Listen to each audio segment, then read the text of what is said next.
નમસ્કાર વિદ્યાર્થી મિત્રો, આજે આપણે સ્વાધ્યાય 10.2 નો 12 એટલે કે આ ચેપ્ટરનો છેલ્લો ભાગ બરાબર જોઈશું કે ત્રિકોણ ABC એ 4 સેમી ત્રિજ્યા વાળા વર્તુળને પરિઘ છે. રેખાખંડ BD અને DA એ BC નું સ્પર્શ બિંદુ આગળ અનુક્રમે 8 સેમી અને 6 સેમી લંબાઈના રેખાખંડમાં વિભાજન કરે છે. જુઓ આકૃતિ બાજુઓ AB અને AC શોધો. બરાબર આમાં જોઈએ શું કીધું હતું ત્રિકોણ ABC એ વર્તુળને પરિઘ એટલે કે વર્તુળને આમ સ્પર્શ કરે એટલે આ સ્પર્શકો થશે. બરાબર એવી રીતે રેખાખંડ BD આ રેખાખંડ BD અને રેખાખંડ DC એ રેખા અથવા તો બાજુ કઈ BC નું સ્પર્શ બિંદુ આગળ અનુક્રમે 8 સેમી અને 6 સેમી એ શું કરે વિભાજન કરે. બરાબર તો આપણે શું શોધવાનું AB અને AC આ AB અને AC ના માપ શોધવાના. આપણે આઈ લખી લઈએ BD બરાબર 8 સેમી CD બરાબર 6 સેમી એટલે એનો મતલબ શું થયો કે BC માપ આપી દીધું. BC બરાબર CD વત્તા BD બરાબર 8 વત્તા 6 બરાબર 14 સેમી અને શોધવાનું શું કીધું AB નું માપ શોધવાનું અને AC નું માપ શોધવાનું. બરાબર હવે આમાં જો પરિઘથી એટલે કે આ એના સ્પર્શકો થાય આ B બિંદુએથી દોરેલ સ્પર્શક. બરાબર બંને સ્પર્શકની લંબાઈ કેટલી હોય સમાન 8 સેમી તો આ 8 સેમી આ 6 સેમી તો આ 6 સેમી. આ તો જાણતા જ નથી પણ બે કેવા છે માપ સરખા છે એટલે એક આપણે ધારી થઈ જાય. બરાબર તો આપણે પેલા ધારવું હોય તો અહીંથી આટલું ધારો ને તો એના માટે અહીંયા નામ હોવું જોઈએ. જો અહીંયા નામ આપ્યું બરાબર તો આપણે એવી રીતે નામ ધારીએ.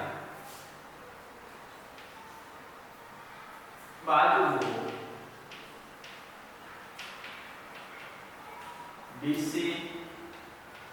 CA અને AB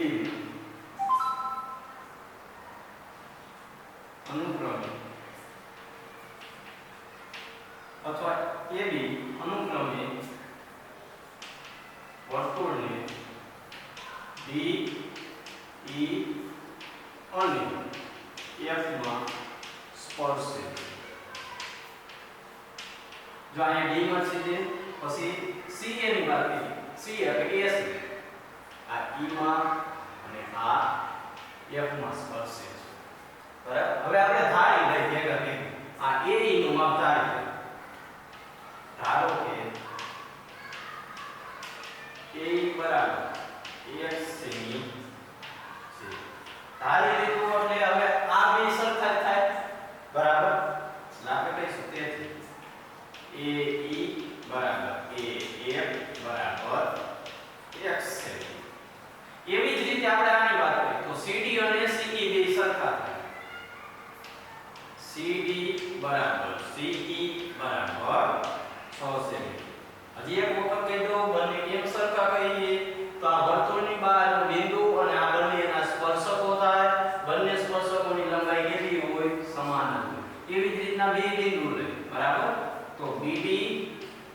બરાબર DF બરાબર 8 સેમી મળી ગયા. એટલા બાજુના માપ મળ્યા અને આપણે શું લઈ દીધા 1 સેમી. બરાબર હવે આપણે શું કરવાનું બાજુના માપ શોધવાનું. બરાબર તો આપણે પેલાનું ક્ષેત્રફળ શોધીએ. ક્ષેત્રફળ એટલે આખાનું ક્ષેત્રફળ શોધ્યા ત્રિકોણનું. ત્રિકોણનું ક્ષેત્રફળ શોધવું હોય બધી બાજુના માપથી આપી શકાય હે ને પણ આપણે આમાં ભેજ કેવું કઈ નથી લેતા પણ જે તમે અગાઉ શીખી ગયા ત્રિકોણનું ક્ષેત્રફળ શોધવા માટે હેરોનનું સૂત્ર. બરાબર એની મદદથી તો હેરોનના સૂત્રની મદદથી શોધવું હોય તો આપણી પાસે શું હોવું જોઈએ પરિમિતિ અર્ધ પરિમિતિ જોઈએ. અર્ધ પરિમિતિ માટે પહેલા આપણે પરિમિતિ શોધીએ. બરાબર ત્રિકોણ ABC માટે ત્રિકોણ ABC ની પરિમિતિ બરાબર પરિમિતિ એટલે બધી બાજુના માપનો સરવાળો. જો A થી B AB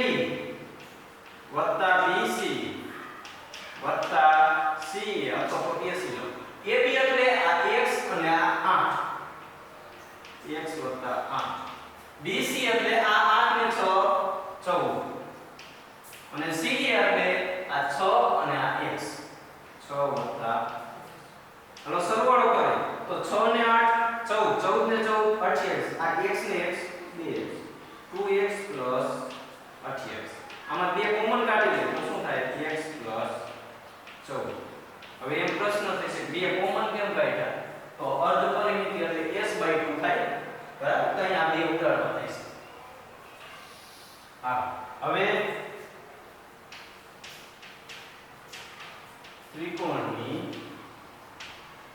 અર્ધ પરિમિતિ s બરાબર શું થશે પરિમિતિ શું હતી બે કૌંસમાં x 14 છેદમાં 2 બે બે ઉડી ગઈ શું હોય x 14 છે આટલી એની અર્ધ પરિમિતિ થાય હવે હેરોનના સૂત્રની મદદ લે હેરોનના સૂત્ર પર હેરોનનું સૂત્ર શું પરિમિતિ ક્ષેત્રફળ બરાબર ત્રિકોણ કયા ત્રિકોણની વાત કરીએ કે ત્રિકોણ ABC નું ક્ષેત્રફળ બરાબર અંડર રૂટમાં s કૌંસમાં s માઈનસ a લખતા s માઈનસ a લખતા a એટલે જો આપણે બાજુ લખી ab લખી s માઈનસ ab પછી s minus b small b કરતા b એટલે bc અને s માઈનસ c એટલે કે આપણે આ c બરાબર ટૂંકમાં ત્રણેય બાજુ છે હાલ હવે s એટલે શું x 14 હવે જોઈ જો કૌંસમાં ખાસ ધ્યાન રાખજો જેટલા કરે એટલા પૂરાઈ કરજો s એટલે તો લખવાનું x 14 માઈનસ ab એટલે તો ab આપણે ક્યાં મેળવ્યો જોવામાં ક્યાં કઈ છે ab એટલે જોઈ લે અથવા આમ જ જોઈ લે ab એટલે શું થાય x 8 થાય તો લખશું x 8 આ કૌંસ પૂરો જો આ પહેલાની ગણતરી કરી આપી હવે બીજાની વાત કરીએ s એટલે x 14 પછી માઈનસ bc એટલે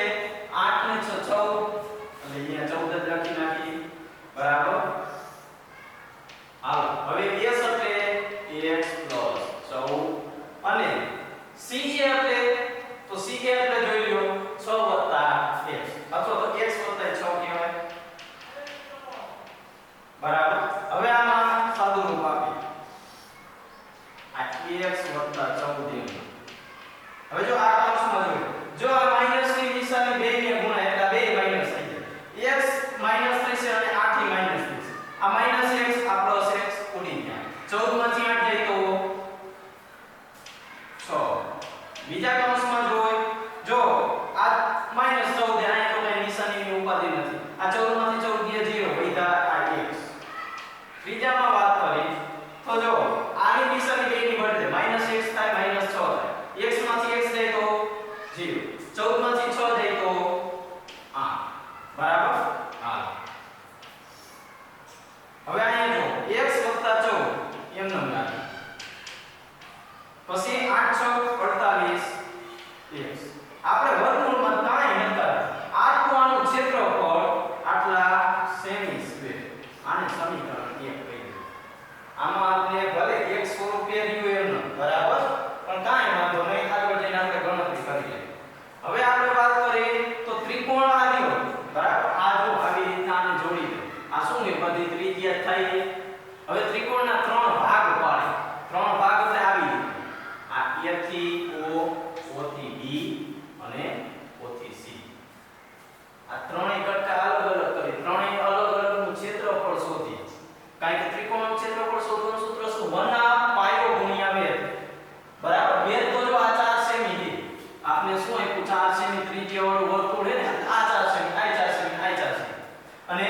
બધાય પાયો જોઈએ તો આ 14 સેમી અહીંયા x 8 x 6 બરાબર ત્રણેયના ક્ષેત્રફળ શોધી બધાયનો સરવાળો કરી આખા જેટલો થાય પછી એને સરખાવી દે બરાબર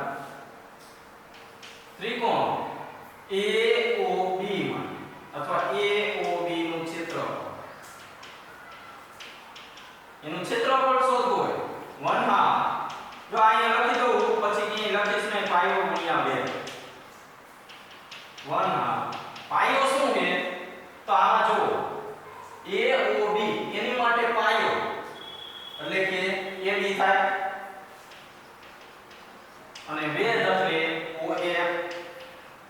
હાલ 1/2 AB એટલે x 8 અને F એટલે 4 શું થશે 2 × 4 લાંબ વર્ષ 1 અંશમાં x 8 આને ગુણાકાર કરી દે 2x 16 આને સમીકરણ 2 હાલો એવી જ રીતે ત્રિકોણ BOC જો આપણે આનું શોધી લીધું હવે આનું શોધી BOC OC નું ક્ષેત્રફળ બરાબર 1 પાયો શું BC ગુણ્યા ભેદ શું OD હા 1 BC એટલે 14 OD એટલે 4 2 × 4 અને 14 × 28 અહીં એકમ લખી દો સેમી સ્ક્વેર હાલો હવે ત્રિકોણ કયો આ એક કીધો AOC બરાબર AOC નું ક્ષેત્રફળ બરાબર 1/2 પાયો શું થશે AC અને ભેદ શું થશે OE હાલો 1/2 AC એટલે x 6 અને OE એટલે 4 આ 2 × 4 2 વડે ગુણાકાર કરી દે 2x 12 સેમી સ્ક્વેર બરાબર આટલું શું થશે આમ ત્રણેયના ક્ષેત્રફળ શોધ્યા બધાયનો સરવાળો કરીએ તો ત્રિકોણ ABC નું થાય બરાબર લખી ત્રિકોણ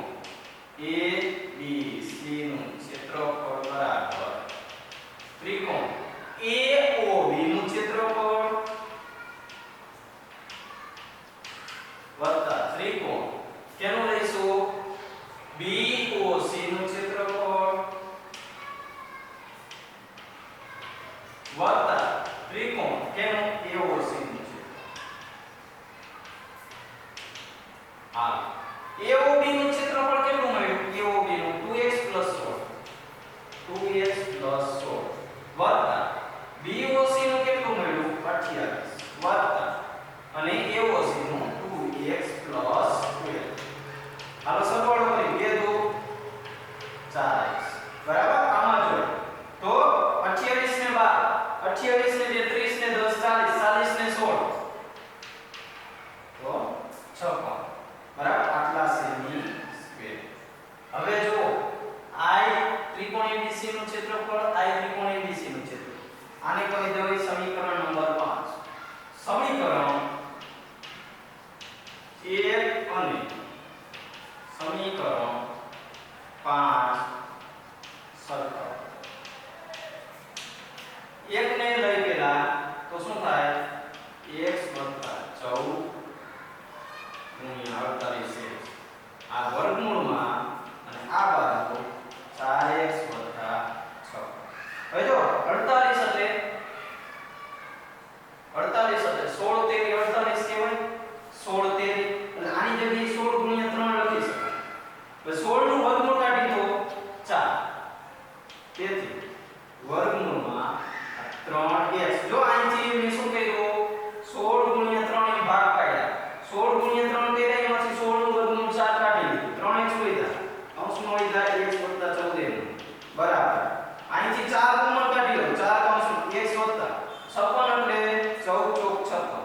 બે બાજુથી 4 ઉડાડો શું વધે વર્ગમૂળમાં 3x અંશમાં x 14 બરાબર x 14 હવે બે બાજુ વર્ગ લો એટલે જોઈ લો આ 3x અંશમાં x 14 એનું વર્ગમૂળ નીકળી ગયા આ બાજુ શું થાય x 14 એનો વર્ગ થાય તો જો x 14 આ એના વર્ગ સાથે ઉડી જશે વર્ગ એટલે બીજી વખત અહીંયા લખી શકાય પછી તમે ઉડાડો તોય આનો મતલબ શું થયો 3x બરાબર x 14 હાલો x ને સામે લઈ જાઓ તો 3x - x બરાબર 14 એટલે શું થાય 2x બરાબર 14 આ બે ભાગાકારમાં આવે તો 14 ભાગ્યા 2 એટલે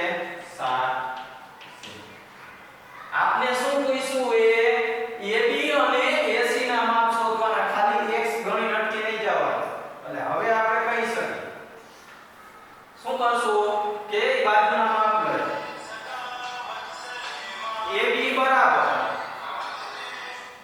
AB બરાબર શું કરી તો જો AB એટલે શું હતું તો A થી B x 8 થાય AB બરાબર x 8 તેથી AB બરાબર x ની જગ્યાએ 7 8 બરાબર 15 સેમી અને બીજું આપણે શું શોધવાનું હતું AC બરાબર x 6 તો શું થશે 7 6 બરાબર 13 સેમી આ AB બરાબર 15 સેમી અને AC બરાબર 13 સેમી